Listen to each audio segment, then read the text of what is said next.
Hello everyone, this is CJNovo992 and today we're back for another brand new video. And as the transfer window slams shut for us, despite it being open in a couple other markets which could affect us in a couple of days time, we'll speak about that more later on. It is time for us for the traditional, the annual, some might say it's more consistent than Rangers actually in the transfer market. It is time for the transfer window recap, review, reaction, whatever you want to call it. It's right here, engaging by some of your comments yesterday and some of my own feelings. This right here could get spicy. And I'll be honest, normally I film these videos directly after the window closes, then I post it in the morning or I post it about 4 or 5 o'clock, but I've had to sleep on it, you know what I mean, because there was just something gnawing away me last night that I just had to sleep on it because I don't know what I could have said. And it's interesting, right, because I've slept on it, not as if I'm trying to change my opinion or change my frustration, I should say, but it's actually kind of just helped me narrow in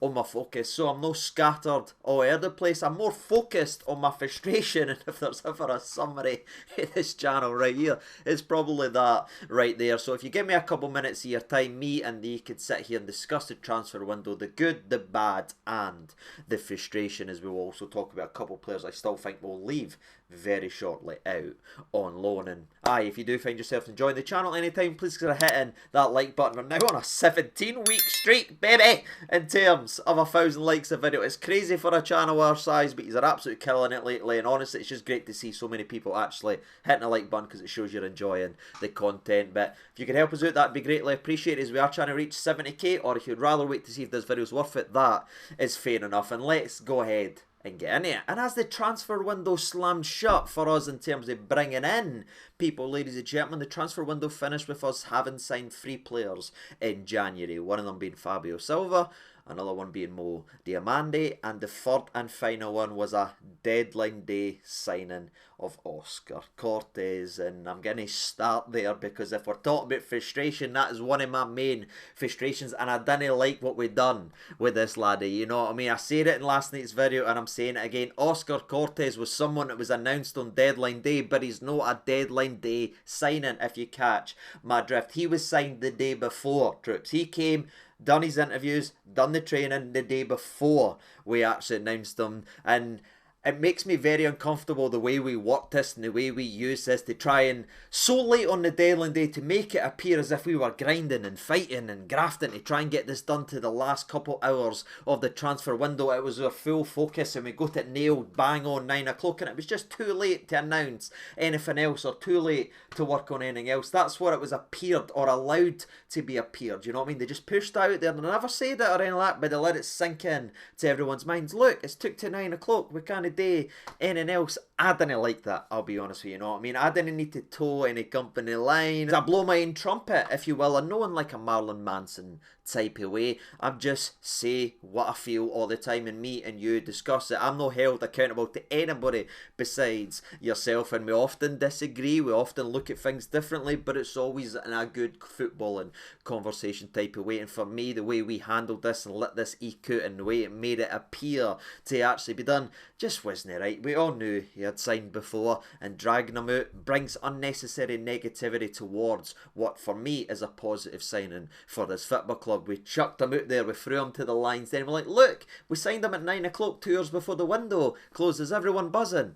No, we weren't, because we signed him the day before. But I've kind of vented on that. It just doesn't sit right with me, ladies and gentlemen, as Oscar Cortes had that negativity that for me was completely unnecessary and didn't need to be attached or anywhere near his freaking name. But again, PR is PR, I get it, I just didn't agree with it, ladies and gentlemen. So that was the 3 that we brought on this window. And before we start talking about potential dominoes and everything like that, I want to talk about the 2 players that's currently left the football club. Now that may change over the next couple of weeks as certain markets are still open, but right now we brought in 3, as we can see, and we let 2 leave the football club. One of them being Sam Lammers, who was obviously out on loan. One of our worst pound for pound signings we've ever made. Good to see him doing well in Holland. It's a completely different league, and I think it suits the big laddie. Hopefully he continues to do well. I want nothing more out of that loan for him to do really, really well, because the better he does, the the more chance he's got to getting a move at the actual end of it. So good luck to Big Sam. But he wasn't the only one, as there was a deadline day loan out from the football club. One it was actually done on deadline day, and that was young Adam Devine that went ahead and joined Motherwell Football Club. A deal that I really, really like, and it's one I'm very, very excited about if it gets the game time. Again, he has to displace their captain or vice captain O'Donnell, who's been there for so damn long and probably built in to that football club over the last couple of years. But Motherwell need a change in the guard, and it's very, very interesting to see how the ginger Cafu is actually going to do down in Motherwell. Again, he's been well taught in the academy. We've seen good flashes. He's never let us down in terms of when he's been called up for the first team. So that is one I agree with,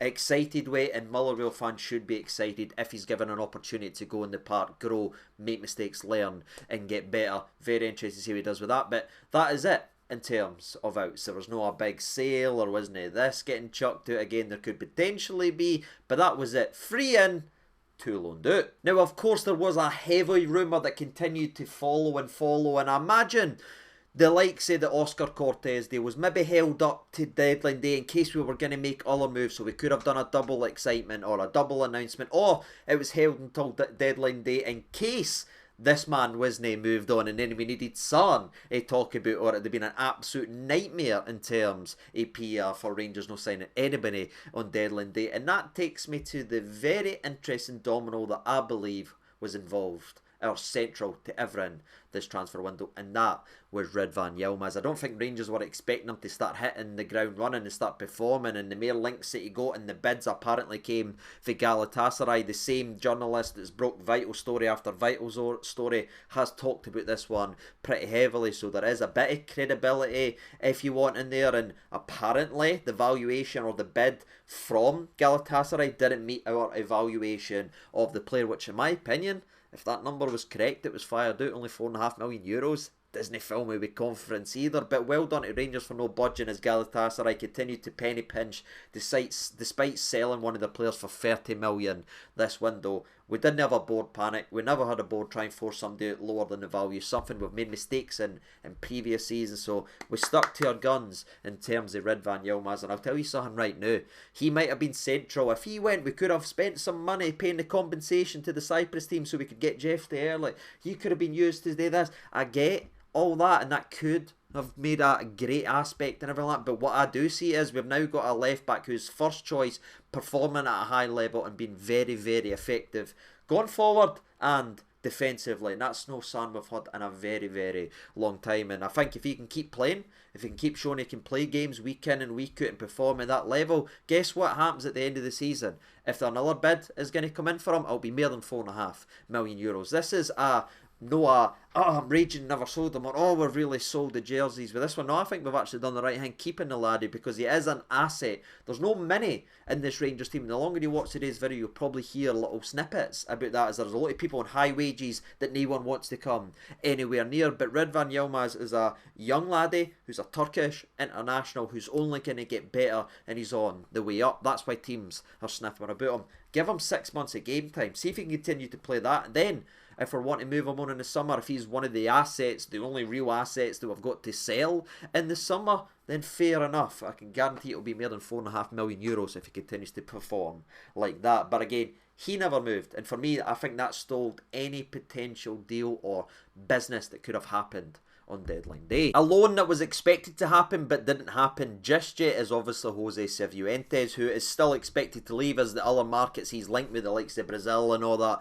their windows are still open. So maybe by the time I've uploaded this, there could be something going out there. And I'll voice my opinion then now on Jose Cifuentes, because again, it does look like he is leaving the football club at some capacity, whether it's a loan or a loan to buy. It would just be speculation on my point, but again, he is one that's expected to leave. And with the bringing in the likes of diomande, I did expect Jose to probably be a sacrificial lamb, because again, the guy's got talent, the guy's got ability, and people are willing to bid and take those guys, take the risks on the non-duffers. And Jose will always be one for me that I'll sit and look at and I'll say to myself, he had the talent, He had the ability, he had a great write-up, he had the great reputation, he should have done this, he should have done this, but he's just the curious case of a player no settling in a location. And it's funny, I remember his interview with Rangers TV a couple months ago, or was it a month or two ago, and I spoke to David Edgar and Stevie for four lads, because we've got a wee group chat, and I was just sitting down, I said that, and I was like, that gives me the fear, because I know they're trying to do a piece about how tough it's been, but he's starting to turn the corner. But I was like, doesn't it look like he's turning the corner? It looks like he absolutely hates it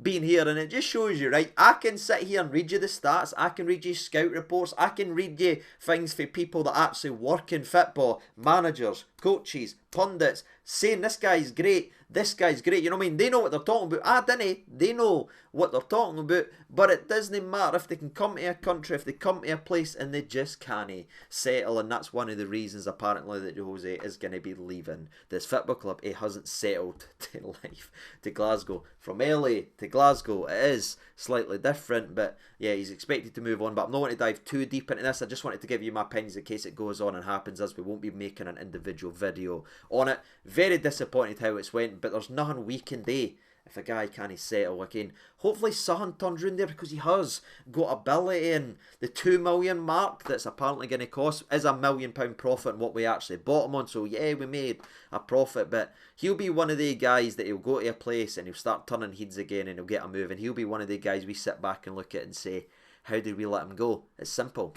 He's just no settled. But again, I would like to say there's nothing more I'd like for that deal to fall apart, or him not to move to Brazil in the next month as their window is open a little bit longer, and he can get back in the team and actually get fit, get a run of games under his belt, being fully fit, linking up with the likes of Diomande. Can you imagine them two linking up if they're actually given what they're able to give on the park? But again, we can get excited, we can talk about this, but it's up here for some of the players, and if they're not all in, they shouldn't be here, and we'll wait to see what happens with Jose. But again, he was an important domino that was expected to fall, that didn't fall, that could have limited the business we went ahead and done because of the extortionate wages we play. And some of the things that was picked up in comment, he's saying, CJ, you keep talking about the expenditure, you keep talking about this in the summer, but we sold A, B and C for money as well. And I do understand that, but something I think that often gets overlooked when you're talking about Rangers and you're talking about the team, you talk about the over-bloated mess of a squad we are. I love this club with all my heart, right? I absolutely eat, sleep and breathe this club, so I didn't like taking shots at it, I didn't like talking negative about it, and I didn't like talking negative about the players, but our squad is horribly put together. We have the highest budget in the league, and we've not been winning trophies anywhere near the amount of times we should do for the money we spend week in and week out. Some of the boys that barely get near the park on the wages they are is absolutely incredible, and that's no Clement's fault, that's no the new director of football's fault. That'll be something I imagine will be dealt in time, especially in the summer when I think a lot of the guys whose deals running out will be moved on for the football club, and that will be something that traditionally gets changed under Phil Clement. But that's what I'm talking about when I'm talking about expenditure and everything like that. We are the highest spenders in terms of wages week in and week out, and what do we get back for that? About 18 players that's fit, the rest of them nowhere near the squad. So I think that limits what we can do as well. When we get A, B and C from the club, when we start being able to reinvest those high wages that's sitting there doing nothing, then we can go and get the guys you're probably excited about. But again, as we mentioned in yesterday's video, the market money has left Scottish football behind. The Championship has £20 million bids, £35 million signings, rejecting. Blackburn Rovers is rejecting £22 million bids for players. Now look at compared to Scottish football. We've got to shop again at the clearance aisle, and it's not against players' talents. We need to gamble on guys not getting game time or young laddies with potential, because money has just left Scottish football behind, and we can't compete. We no longer compete with the likes of the Premier League. We have to battle, not with the Championship, with League One. So I do understand a lot of this and everything like that, but it doesn't ease my frustration on maybe the lack of pulling the trigger or the lack of the gambling. I get it, live within your means, I understand it, but it's just frustrating as a fan, as I feel like every single one of us knew we needed to go out and get an absolute bagsman this transfer window, you know what I mean? We needed a guy to guarantee goals. We needed a poacher. We needed a Cholak that we threw out the door in the summer for absolute pennies compared to what we could have spent or should have spent this month to bring in another player. It does feel pretty sickening, but that's where the frustration is. I understand it, but I'm frustrated. It's that constant thing, and I'm sure you'll be gone the same. But one of the things that will be pushed out pretty heavily for the football club is they did sign a striker. That's what will be echoed, and that's what will be discussed, and that's what will be put out there online by the name of Fabio Silva. We signed him before the window even opened. That's proactive, that's forward thinking, and I get what you're saying on that, but Silva's not the type of out and out striker I feel like the fans felt like we needed in the squad. You know what I mean? To take the one chance versus Celtic, because for me the difference between Rangers and Celtic isn't this or this. It's Kyogo. That's the difference for me. One chance, one goal. One half chance, one goal.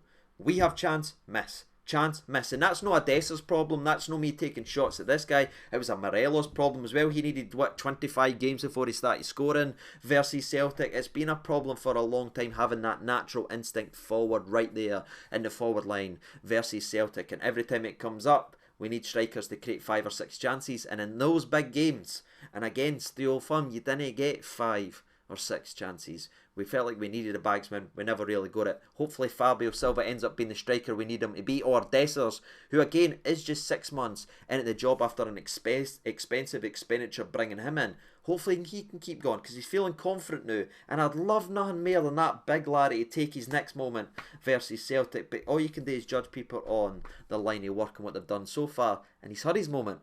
And he's missed it. So I can't sit here and cheerlead, and I certainly won't sit here and applaud this and this when I feel frustrated that we didn't go and get that bagsman. I know everybody wanted a Shankland and everything like that. I get what you're saying in that aspect, but it was never on the card right now. I don't think he signed a new deal for Hearts, so if I was a Hearts fan, I'd know he doesn't want to commit to the football club. He wants to move, he's just letting his contract actually go ahead and run down, or maybe now that the window's shut and he's not getting his dream move to Rangers, maybe now he'll go and sign a deal and protect the value of the club. You can't blame Hearts for wanting to hold on to their best asset and want money back for it. That's just what a football club should do, and you can't blame Shankland for no signing the deal because he wanted to move. What you can blame is Rangers for no pulling the trigger. If they actually wanted him, they should have went to try at least to get him.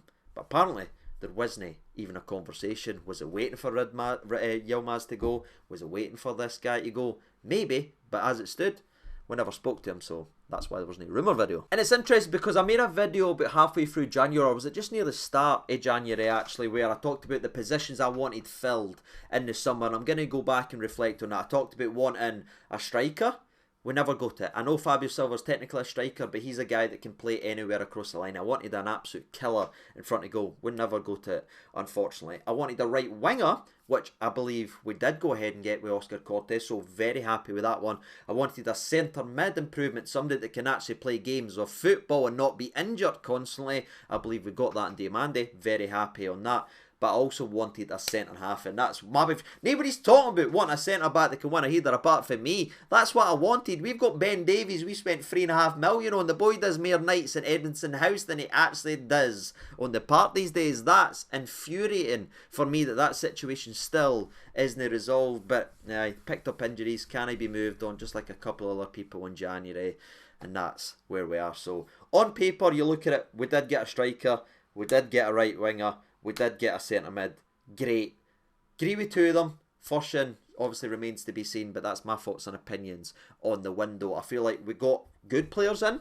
Absolutely. But did we go ahead and really get what I feel like we needed to get, or give Clement exactly what he needed to get? Probably no. Ladies and gentlemen, the only thing you need to remember is Clement would have signed off on every one of these deals, so he feels like he needs an Oscar. He feels like I heard it. He feels like he needs a Diomande, and he felt like he needed a Fabio Silva. So now he's got a couple toys. Let's see what he can go ahead and do with, and again, get him into the summer. Get these heavy wages off this squad. Get the boys that can't play games out of this squad, and give Clement what he actually needs now. The last thing we need to do is the squad strong enough to win the league? I think so. I think if you look at how Rangers and Celtic are, how tight it is at the top, the difference has been in the Old Firms. They've beat us twice this season. If that hadn't happened, they'd be behind us in the league as they've been poor domestically. 2 points separate it, and we've played each other twice and they have the 6 points out of that. That tells you the difference is in Old Firm games. We win one of them. We hit that armour, weaken it a little, but you never know what can happen. But again, have we strengthened enough in the area that's held us back constantly versus Celtic and the Old Firms? The striking position, I didn't think we got the bagsman we needed to get, but Dessers, I hope you turn it around, son, and hope Fabio Silva, for his 6 months loan with no option to buy, by the way, can come ahead and do what he needs to do to help this football club get it. It's all determined. It will all go to the old firms, in my opinion, and we're currently 0-2. That drastically needs to change if we want to win the title. We've got good enough goal scorers, we've got good enough players to win the rest of the games.